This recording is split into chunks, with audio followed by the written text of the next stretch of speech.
Et on vient de l'entendre, Kounono. Oui, on vient de l'entendre.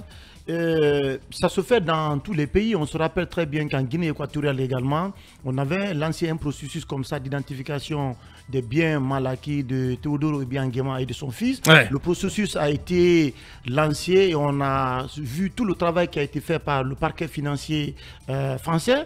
C'est un processus qui est tout à fait normal. Lorsque des cadres en fonction sous une transition se permettent d'aller acheter des maisons à l'étranger, placent des montants assez importants dans des banques, si le processus est vérifié, c'est bien important que des acteurs de la société civile travaillent à ce que tout cela soit identifié et que le dossier soit judiciarisé, parce que c'est un transfert de fonds qu'on peut considérer comme illicite, parce que ça échappe notamment au circuit financier. Aujourd'hui, on est vraiment conscient du danger du transport, notamment du transfert de ces fonds, mais aussi du fait que des cadres guinéens, certains ont pris l'habitude d'aller acheter des villas à des sommes avec des montants assez importants dans des pays parfois qui échappent au contrôle financier. Donc le processus, moi j'encourage le FNDC, c'est d'aller continuer cette opération. Que le travail soit poursuivi au niveau des juridictions compétentes pour que le dossier soit judiciarisé et que les personnes qui sont derrière ces affaires-là soient rapidement interpellées. Merci, oui, Lincoln. C'est un dossier, ça peut ne pas prospérer aujourd'hui, mais avec le temps, ça ira. De toute façon, si un travail sérieux est fait, comme il est en train de le dire, tôt ou tard, tous ces biens seront réellement traqués. Bakar, vous savez tous aujourd'hui que nous constatons la nouvelle vie de nos anciens amis, et c'est un secret de polichinelle. Tout à fait.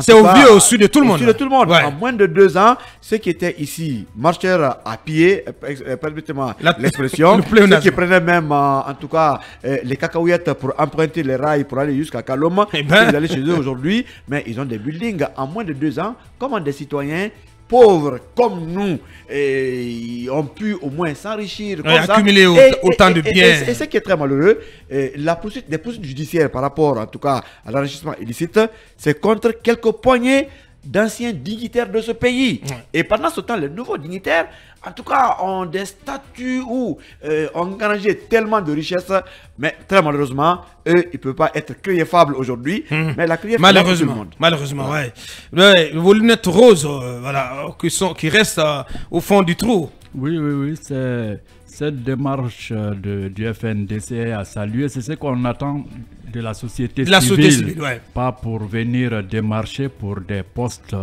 juste pour s'en mettre plein les poches.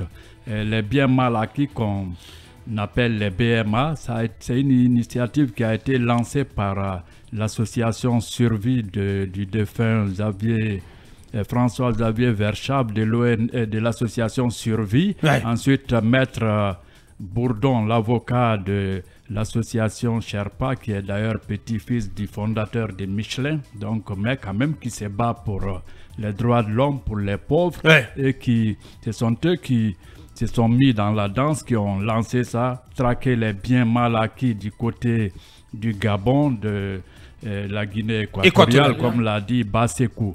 Au niveau de la Guinée aussi, il y a des supputations par rapport à ça, qu'on ne fasse surtout pas dans la délation, des règlements de compte, des petites jalousies. Donc, si les gens ont mérité leurs avoirs, qu'on ne vienne pas les dénoncer. Maintenant, s'il y a des commis de l'État qui ont spolié l'État, tout ça, qu'on essaie aussi de voir, surtout du côté de tous ces pays-là, même au niveau de la Guinée, le Sénégal, notamment, de façon professionnelle. Ce n'est jamais facile parce qu'il y a le système de prête-nom à Boubacar. Donc finalement, vous allez voir une personnalité ici qui est supposée avoir des biens, mais rien ne porte son nom. Donc tout ça, c'est un peu, comment dirais-je, à faire avec beaucoup de doigté, avec beaucoup de méthodes, et de professionnalisme. Voilà. Bien, Manu, votre regard sur cette campagne du FNDC? C'est une campagne salutaire, à l'image de toute société civile qui se veut en tout cas participative. Responsable. Et j'ai envie de dire en même temps aux nouveaux oligarques, ceux que Mamadouri appelle affectueusement les nouveaux oligarques, ceux qui sont dans l'excès aujourd'hui, que le dresseur de liste a repris du travail, c'est Kokunduno. Je pense qu'il va falloir, comme il l'a expliqué en tout cas, que le travail soit très technique, qu'il soit très minutieux. Parce que évidemment, même si on peut le penser ainsi, un haut commis de l'État peut bien s'acheter un immeuble sans forcément piquer dans les caisses de l'État. Maintenant, la question, c'est de pouvoir vérifier est-ce que cet immeuble-là est à la hauteur du revenu de l'intéressé. Et il y a quand même aussi d'autres mécanismes par lesquels tous ces biens peuvent être acquis, parce que autant les gens peuvent piquer dans les caisses de l'État pour s'offrir cette vie luxueuse, autant il y a la corruption, il y a les pots de vin qui peuvent passer par là. Donc, peut s'offrir un bien sans forcément voler. Donc vous allez chercher dans les finances publiques, vous ne verrez pas où il a piqué, mais par contre quelqu'un peut-être lui a filé un pot de vin. Il y a tout ça. Mais il y a d'autres avantages liés aux fonctions. Voilà, que le travail soit minutieusement fait et que, comme l'a dit le doyen, il n'y ait pas de chasse aux sorcières. Voilà, qu'on ne jette pas l'opprobre sur tout le monde, mais qu'on soit sûr que ceux que l'on va citer sont effectivement concernés. Bien, cabinet. Non, mais le fait que le FNDC ait recouru à cette méthode-là, ça porte un discrédit, quoi qu'on dise, sur la gouvernance du CNRD, puisqu'il faut rappeler que le FNDC avait fait le système de fichage sous Alpha Condé. Ils avaient établi une liste qui avait... Et d'ailleurs, cette liste a inspiré le garde des Sceaux à donc poursuivre... Bien, oui, cabinet. Oui, vous terminez. Non, je disais donc que c'est quelque chose qui est extrêmement intéressant et ça peut avoir son impact, même psychologique, sur les actuels tenanciers du pouvoir.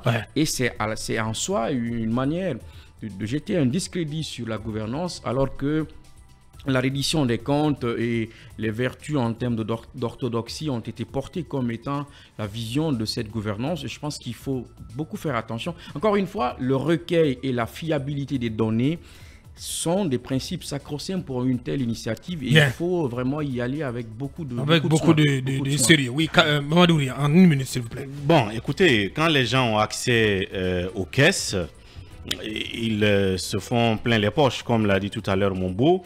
Malheureusement, l'engagement pris justement de sanctionner dès lors qu'on se rend compte que quelqu'un a piqué dans la caisse alors que cela ne lui revient pas, cet engagement n'est pas respecté.